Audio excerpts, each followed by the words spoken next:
Hey guys, I'm back with another something I'm passionate about that has more to do seemingly with the body. And this is conversation of when we're feeling fat, quote unquote, right?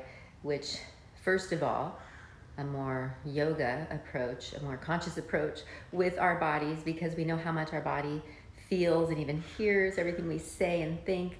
So to call ourselves fat, to call our body that, to use that judgment right, is not feeling good on the body and not helping us shift or reconnect or resolve that fat issue. So I'd like to help us rephrase it and see it as, sure, if we feel like we have excess weight at this time, right? Which is an issue that a lot of us are often dealing with, right? And challenged by, maybe sometimes for a lifetime.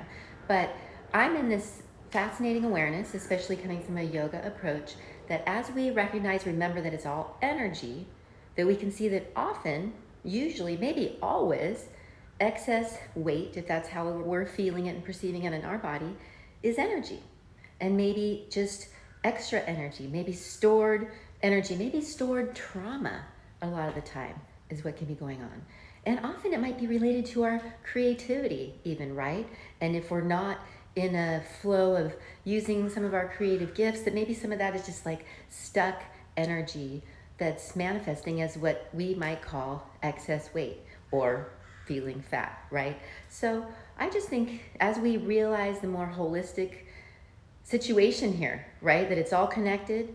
And so when we have something that's going on with our body seemingly and we're feeling fat, right, or something like excess weight is an issue for us, that when we recognize it's energy and it maybe is just stuck energy, blocked energy, stored trauma, even other people's energy that we're picking up.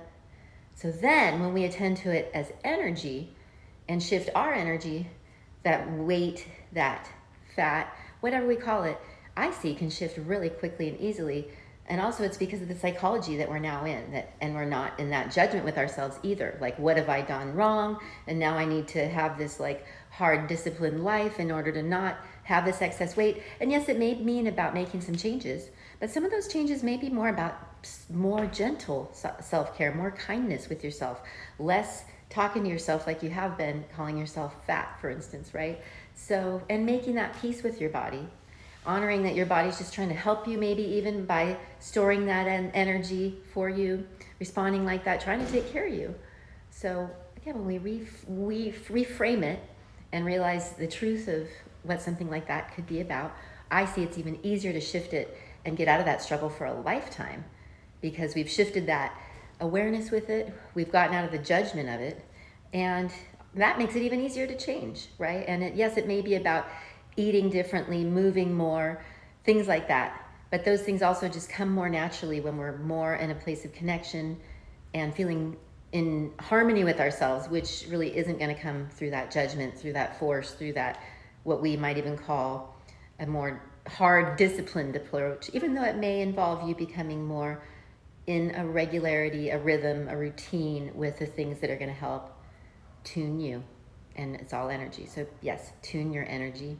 And that's what can help you shift the weight thing, right? So reach out if you want some help. And I love to help you build in more practices, perspectives, and psychology that can help us really shift these things for a lifetime, right? So thankful to share with y'all. Namaste.